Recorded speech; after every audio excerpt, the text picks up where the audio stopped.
আরে আশ্চর্য, আমি কি করছি? প্লিজ চুপ। তুমি সব সময় কেন আমাকে ব্লেম দাও? কিচ্ছু বলা যায় না, আমি কিছু একটা বললেই ঝামেলা। কোথায় বলবো না, যাও, কোনো কিছু কথা বলবো না আমি। আঙ্কেল, চান করে দেবো, খাবেন? না মা, রাতের বেলা তো আমি চা খাই না, ওই সন্ধ্যাবেলা একবার খাই, রাতের চা খাবো না। আন্টি কিছু লাগবে? না পান না। ইয়েশু লা লা লা লা লা লা লা লা লা লা লা লা লা লা লা লা লা। ছোটদের থেকেও তো কিছু শিখতে পারে, দুইজন একই রকম, যেই রকম আমার ছেলে সেই রকম ছেলের বউ।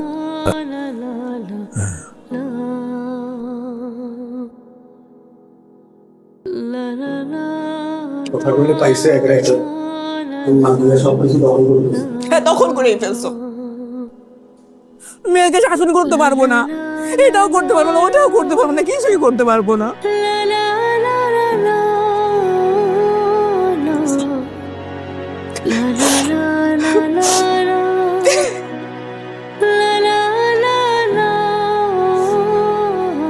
তুমি কাঁদতেছো কেন? তোমার কে কিছু বলছে? আমার ইচ্ছা, আমি কাঁদতেছি। তোমার সমস্যা আছে, আমি কান্না করবো। তোমার সমস্যা আছে, সবাই মনে করো ওই তোমার মারছে। কাঁদতেও পারবো না।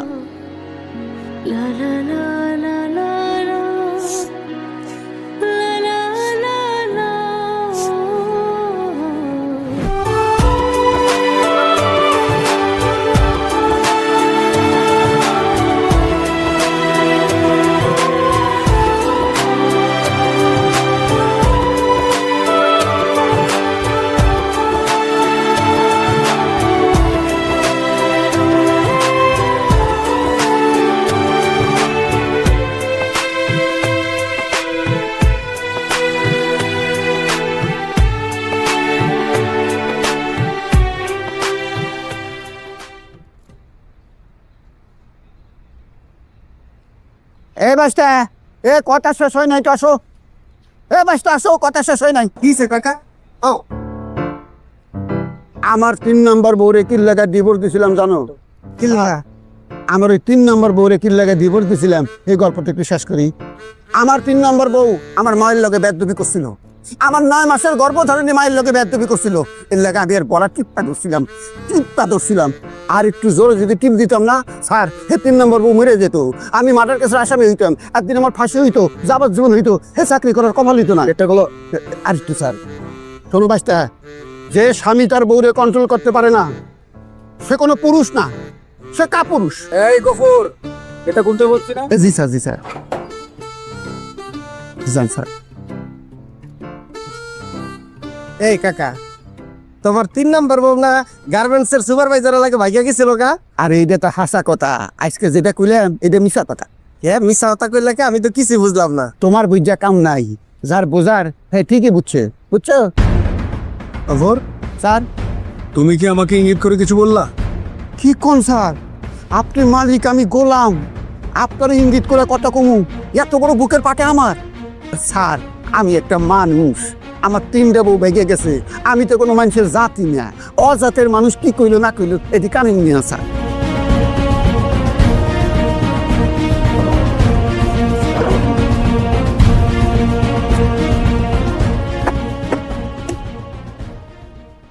দেখছো ভাই, গুলি লেগে গেছে, জেনে গুলি মারছি জায়গা মতো গুলি লাগছে। আমি এখনো কিছু বুঝি নাই কাকা। তোমার বুঝিয়া কাম নাই বাস্তা, যারে বুঝাইতে চাইছি হে বদমাইশ ঠিকই বুঝছে। বদমাইশের বাচ্চা বদমাইশ, বউয়ের লেগে মায়ের লগে বেদবি করস, বাপের লগে বেদবি করস। এই তুমি কাম কি আগাম করো, যে গাছগুলো একটু পরিষ্কার করতে হবে কাকা। আরে দূরা তোমার কাম তুমি করো, আমি আছি কত বড় কামেন। হ্যাঁ সে গাছ গাছালি নিয়ে, আরে এবার আগে মানুষ ঠিক কর, পরে গাছ গাছালি ঠিক করবি।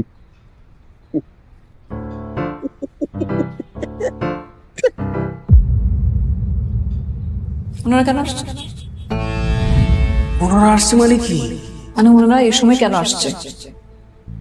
আরে মানে তার ছেলের বাসা আসতে পারবে না? কিন্তু কয়দিন আগেই তো গেল, আমরাও থেকে আসলাম, এত কি? আমার 3 নম্বর বউ আমার মায়ের লগে বেদবি করছিল, আমার 9 মাসের গর্ভধারণী মায়ের লগে বেদবি করছিল।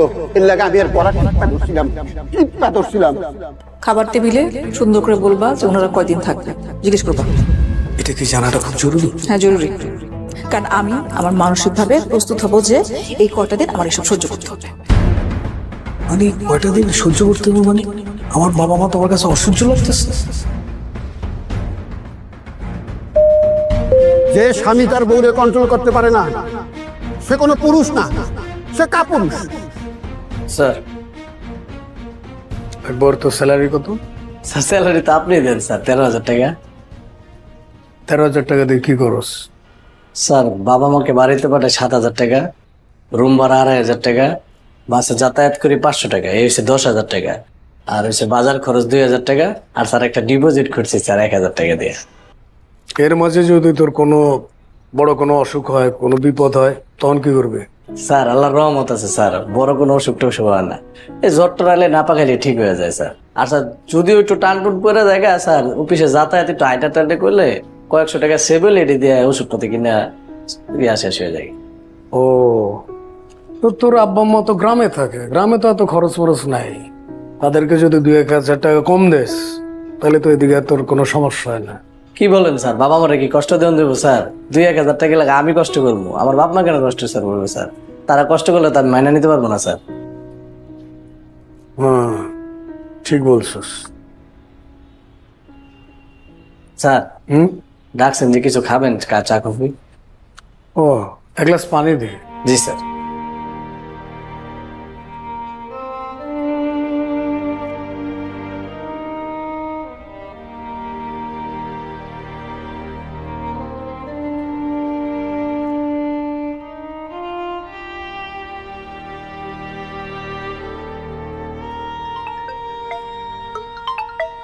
শহীদে ফোন করছে। রোহিত ফোন করছে? হ্যাঁ কি কয়? হ্যালো। আব্বা। হ্যাঁ আব্বা কেমন আছো? ভালোই আছি। তুই কই আব্বা? বাসায়? হ্যাঁ বাসাই তো। তোমার মাই তো ফোন আগে দিল। কেন? আম্মা কেমন আছে? হ্যাঁ তোমার মা ভালো আছে তো। ও আব্বা তুমি কি ফ্রি আছো? ফ্রি? হ্যাঁ ফ্রি তো। কেন কি? আব্বা তুমি কি আমার অফিসে একটু আসতে পারবা? তোমার অফিসে যাব মানে কি কোনো সমস্যায় পড়ছো? না আব্বা কোনো সমস্যা হয় না, একটু আসতে পারবা? শহীদ খোলাখুলি ভাবে বলো তো, মানে কি হয়েছে? কোনো সমস্যা হলে আমার বলো।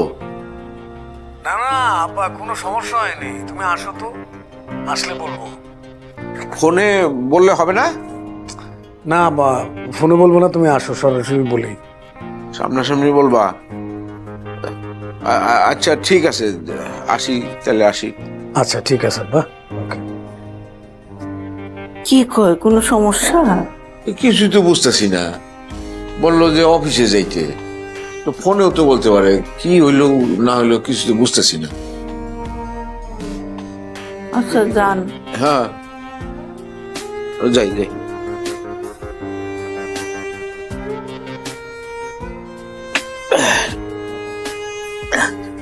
No, no.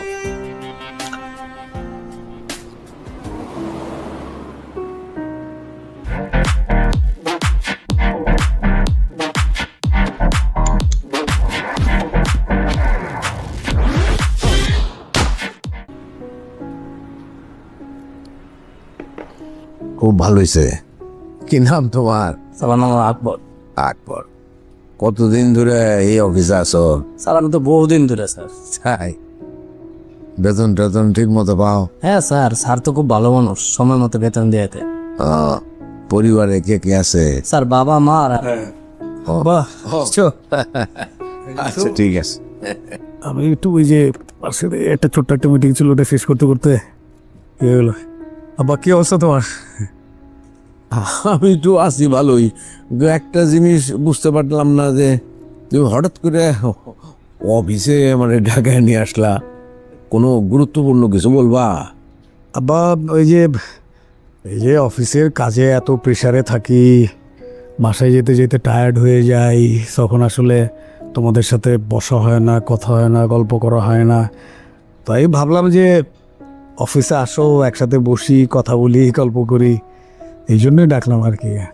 আরে ভাষাই তো কথা বলা যায়, হে গুরুত্বপূর্ণ কথা না থাকলে তো কি আলাপ করবা অফিসে? আব্বা, তোমার ফিউচার প্ল্যানটা কি? ফিউচার প্ল্যান আবার কি? না মানে ওই যে মানে আম্মা তো, তোমরা এই যে বাড়িতে একা একা থাকো, আবার এখানে দেখা গেলো যে আমার নেক্সটে তো আমি আমার নতুন ফ্ল্যাটে উঠতেছি, তো ওইখানে তো আমি আসলে প্ল্যানটা করছি যে আমি চাই যে তুমি আমাদের সাথে থাকো। এফআইআরাও বড় হয়ে যাচ্ছে, ওরাও চায়, তোমাকে মিস করে, আমি মানে আমরাও মিস করি, মনে হয় যে একই সাথে থাকলে আনন্দ না? তো এই কথা তো তুমি বাসায় বলতে পারতা, এটার জন্য আবার অফিসে ডাইকা আনার কি দরকার ছিল? না, বাসায় অনেক লোকজন থাকে, এই ইয়ের মাঝে আসলে হয়ে ওঠে না আর কি, একটা স্পেস পাওয়া যায় না আর কি। আব্বা ধরো এইটা একটু রেখে দাও, ওইকে এটা কি? আবার রাখো, এটা যখন তোমার যেটা মন চায় সেটা খাইও, যখন যা লাগে খরচ করো, কোনো সমস্যা না, আমি আবারও দেবো, নাও। মানে টাকার প্রয়োজন নাই তো। শোনো শোনো শোনো, আমার হাত খরচের জন্য যে টাকা পয়সা, এটা খায়রুল দিয়ে গেছে। এখন তোমার মা অসুস্থ, তার চিকিৎসা খরচ বা ডাক্তারের খরচ ওর তো ছেলে হিসেবে তুমি নিশ্চয়ই দেখবা। তো আমার ব্যক্তিগতভাবে টাকার কোনো প্রয়োজন নাই। আবার রাখো তো তুমি, এটা রাখো, এটা রাখো, রাখতে বলছি রাখো, ধরো। কি করতেছো? কি যে সব করতেছো তুমি? একবার এই আবার তাহলে তুমি কি খাবা? এই ওখান থেকে ফ্রাইড চিকেন নিয়ে তারপরে চিকেন ফ্রাই। না না শহীদ, দুটো আমি কিছু খাবো না।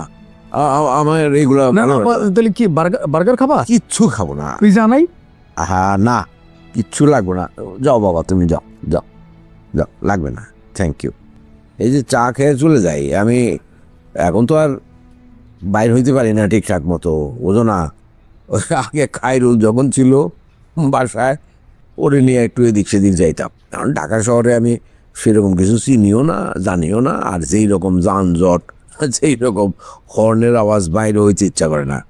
তো তুমি যে কথাগুলো বললা, এটা তো বাসায় বলা যাইতো, কী কারণে এই অফিসে ডাইকে নিয়ে আসলা, এটাই আমার কাছে বোধগম্য হইল না। যাক, আব্বা ওই যে আমি ইকবালকে বলে দিচ্ছি, ইকবাল তোমাকে বাসায় পৌঁছে দেবে, যাও। আরে না না না, আরে আমার কি গাড়িতে চড়ার অভ্যাস নাকি? হ্যাঁ, তুমি গাড়িতে চড়ো, আমি এমনিতে রিক্সা টিক্সা নিয়ে চললেও। না না আব্বা, তুমি ওই ঢাকা শহরে যে অবস্থা, রিক্সা উঠলে কোন সময় কোন জায়গা থেকে পড়ে যাবা, এটা রিক্স নিও না প্লিজ, আমি ইকবালকে বলে দিচ্ছি, যাও। আরে সারা জীবন তো গাড়িতে চললাম না, আর আজকে তোমার অফিসে আসছি, তুমি আমার বলছো গাড়িতে করে বাড়িতে যেতে। না, আমি এমনিতে যেতে পারবো, যেটা অভ্যাস আছে সেই অভ্যাসটা এর মধ্যেই থাকে, এর বাইরে বদ অভ্যাস করার দরকার নাই। থাকো তুমি, এদের কোনোই দরকার ছিল না। যাই হোক, আসো।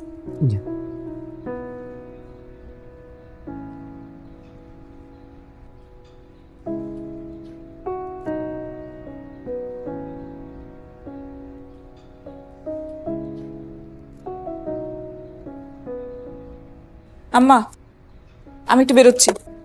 কই যাও? পাজাকে স্কুল থেকে আনতে যাচ্ছি। ও, আম্মা, আপনি কি একটু রান্না করতে পারবেন? পারবো না কেন? তাহলে আমি আস্তে আস্তে একটু ভাত রান্না করেন, আর মিষ্টি কুমড়া ভাজি করেন, আর হচ্ছে গিয়ে ফ্রিজে মাছ কাটা আছে, পরিষ্কার করে ধোয়াটো আছে, বেশি কষ্ট করতে হবে না। পেঁয়াজও কাটা আছে, জাস্ট মাছ দিয়ে একটু দো পেঁয়াজা করেন, আর এই তো এই কয়টাই। পারবেন না? ঠিক আছে, আচ্ছা ঠিক আছে, দরজাটা লাগাই দিন একটু। যাও।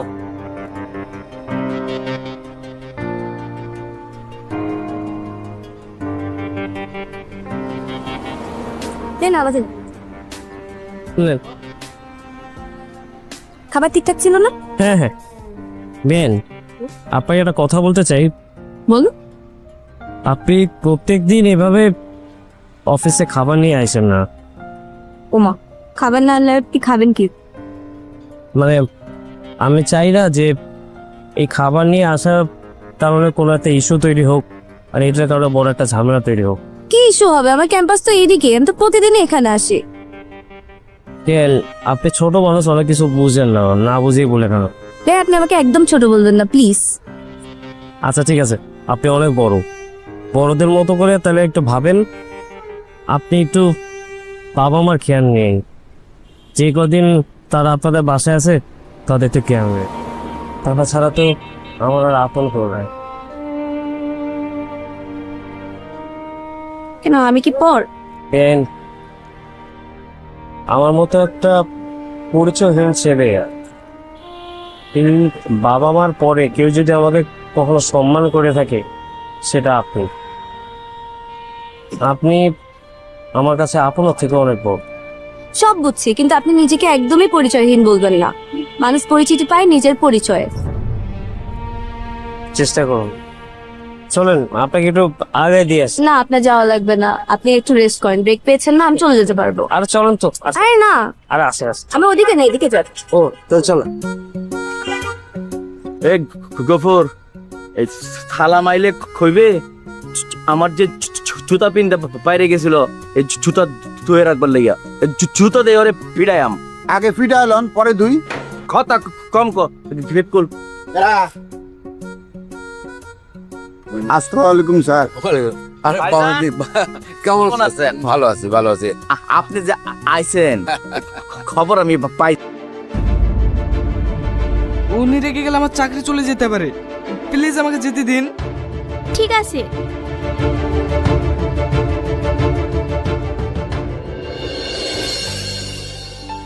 এই নিন ম্যাম। কি অত গল্প করছিল ওর সাথে? আসলে মেয়েটার মন খারাপ ছিল তো, তাই ভাবলাম একটু কথা বলার দরকার। তোমাকে অত কিছু দেখতে হবে না, তুমি শুধু আমার দিকে খেয়াল রাখবে, বুঝেছো? ঠিক আছে ম্যাম। আর শোনো, বারবার ম্যাডাম বলার দরকার নেই, আমাকে সাথী বলে ডাকবে। না না ম্যাম, এমনি ঠিক আছে। সাথী। ঠিক আছে, সাথী। রোহন, এই নাও আমার নাম্বার। নাম্বার কি করব? কল করবে।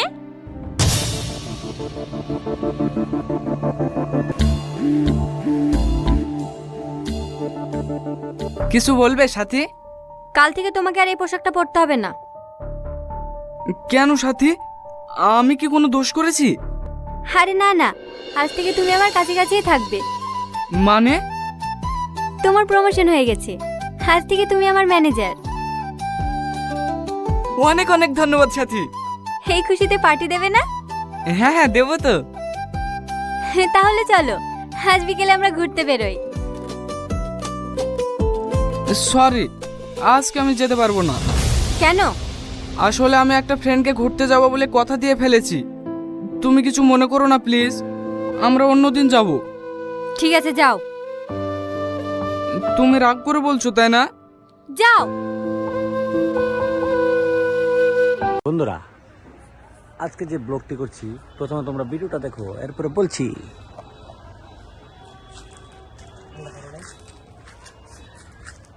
কোনটা? এটা এটা কাঁচা।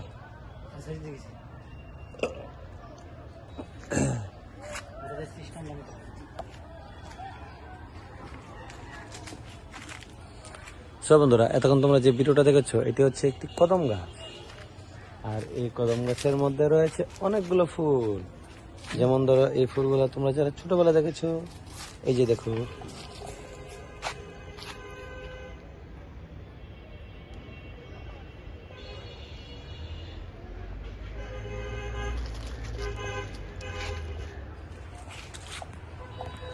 বন্ধুরা, এই গাছটা কিন্তু অনেক মোটা, এই যে দেখো।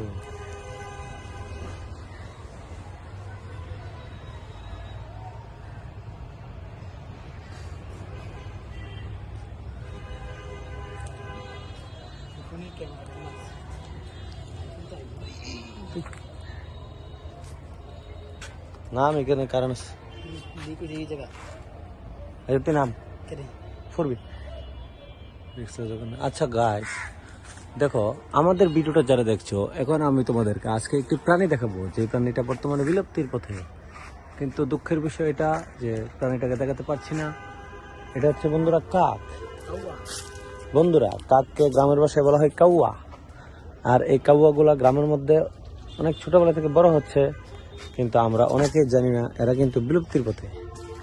হ্যাঁ বন্ধুরা, তোমরা যেটা শুনেছো এটা সত্যি কথা। আগে কিন্তু প্রতিটা মানুষের বাড়ির পাশে যে তার ছিল, এই যে দেখো তার,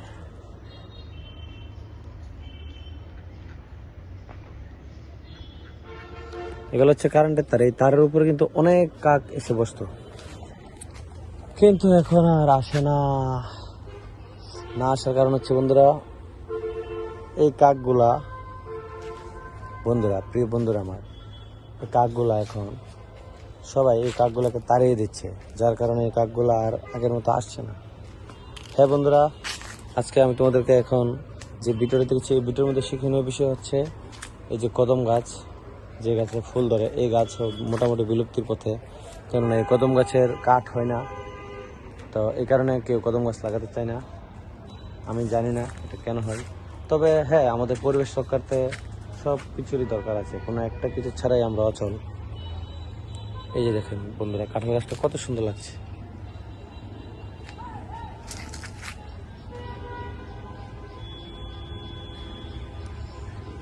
ওকে বন্ধুরা, যারা আমার চ্যানেলে নতুন রয়েছেন সবাই চ্যানেলটাকে সাবস্ক্রাইব করে রাখবেন। সবাইকে অসংখ্য অসংখ্য ধন্যবাদ। ওয়াও।